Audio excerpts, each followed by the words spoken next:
We open up this episode with Mr. Russell and the Duke arguing over his offer to seal the marriage deal between him and Gladys. The Duke's lawyer suggests they take a break and resume in the morning.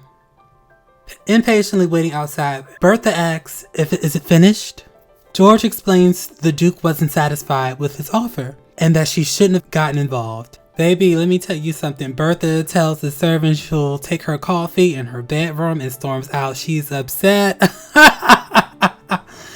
Next we see Larry decides to steal a kiss from Miriam. A servant catches them in the act, and Miriam begins to freak out.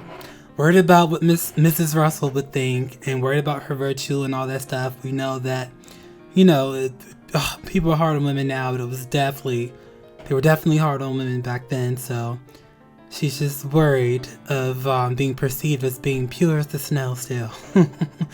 Larry tells her not to worry. Next, we see her tell Aunt Ada what happened, and Aunt Ada basically encourages her not to worry and to keep her standards up and never let them slip. And even suggests, hey, who would judge her for getting a kiss from her future husband, possibly? Marion tells Aunt Ada that she's getting ahead of herself. We'll see. I think Larry and Marion are so cute. Next, we see Mr. Russell telling the Duke his offer is final. The Duke gets up and informs Bertha he's leaving, and Mr. Russell will explain why. He gives thanks and says goodbye to Gladys. Next, we see Agnes is upset because her name wasn't printed in the newspaper for donating to her favorite charity. She goes on and on about this is how it starts. Her erasure from society. She's been erased. Ada tells her not to be so dramatic about it, and she encouraged her to continue writing checks to the charity. So, it's in her name now. Our girl Agnes is in a bad spot right now. I really hope she bounces back. We catch up with Peggy in Newport. She's visiting an aunt and receives a letter from Dr. Franklin. She reads it and she learns that Dr. Franklin just wants to catch up with her and he's heard about her upcoming speech. Her mother and her aunt basically tells her that it seems like he's quite interested. She laughs and kindly just says that they're getting to know one another. Next, we see Miriam and Agnes discuss her new job. She's basically helping people learn English and to be more fluent in English so they can get ahead in society because their speech apparently doesn't match their intelligence. I guess, they're learning English as a second language. So she's not getting paid for it, so it's more so of a charitable contribution that she's doing. She's volunteering, I guess. So I guess that's more noble. Next, we see the Russells' maid run her damn mouth and mentions the possible romance between Larry and Miriam. To Bertha of all people, oh God. I hope Bertha doesn't try to ruin the happiness of another child.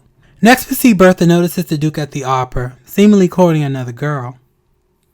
We cut to George and Bertha arguing about the failed deal with the Duke. She tries to seduce him, but Big Daddy Russell turns down the cat.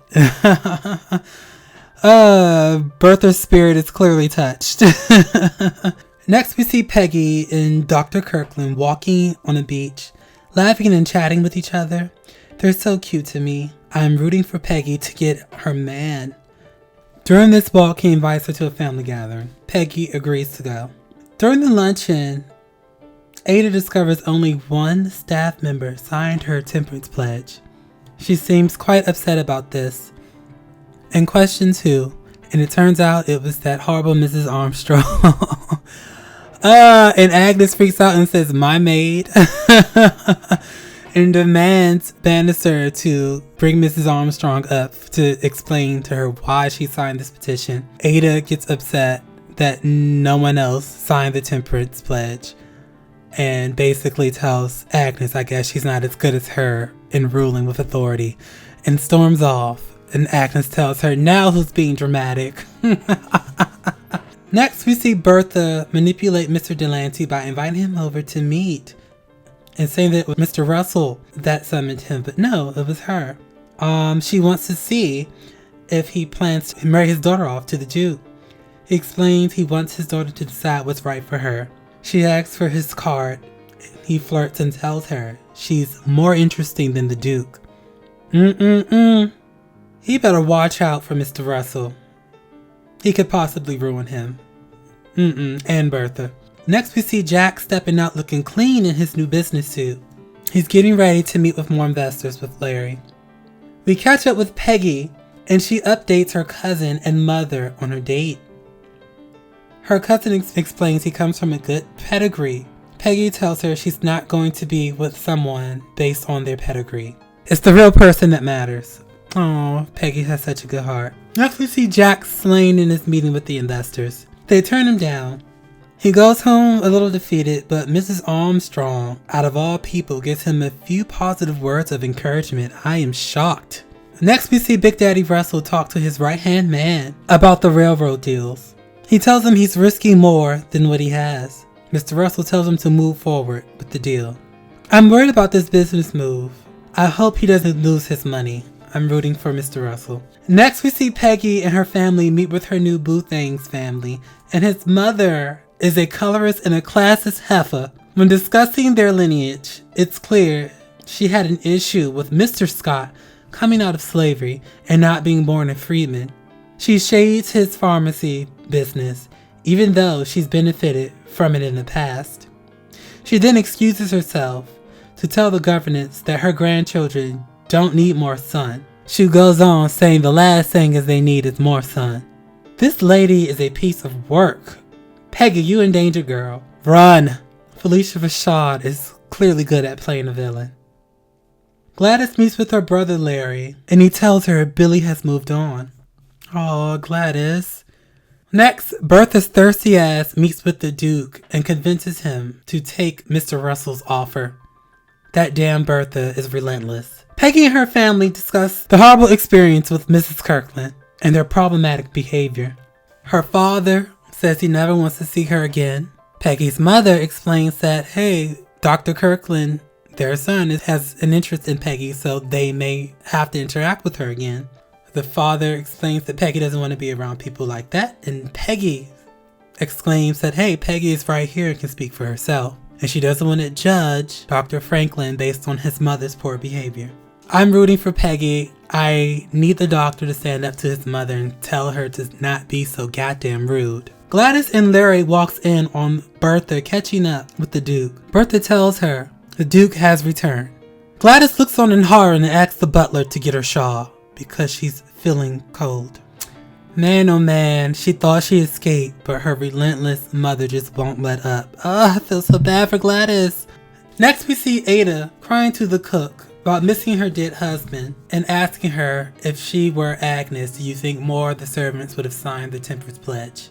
Oh, Ada's feeling a little insecure, but Ada's so sweet. There's no need for her to be like Agnes. I hope she doesn't lose herself, being in charge of the house and paying all the bills or whatnot. But, the cook ensures her that, hey, she got them talking, and Armstrong did defy Agnes and signed the temperance pledge. So, she may be overthinking it. However, while she's crying and saying that she misses her husband, the cook stops her from going upstairs by asking, if you could see him again, would you? Lord, what did she got up her sleeve? So I guess the cook knows someone that can communicate with the dead. She's about to get swindled out of her coin. Next, we see Peggy's parents discussing the possibility of Peggy marrying Dr. Kirkland. And although he's a fine young man, they still have concerns with his mother. He tells his wife that, what if the kids come out looking like Peggy? That woman would treat her own grandchildren like servants.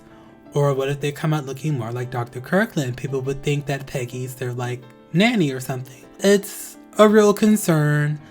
I don't blame him, but Peggy's mom, ensures him that everything will be okay, and remember that her family felt some way towards him, but she stood up for her love and what was right and followed her heart, and everything worked out. So she explains this to him not to worry.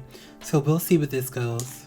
Next, we see Peggy's mother discussing her concerns with her cousin about Mrs. Kirkland. And I can imagine dealing with someone who has clear prejudices could be alarming.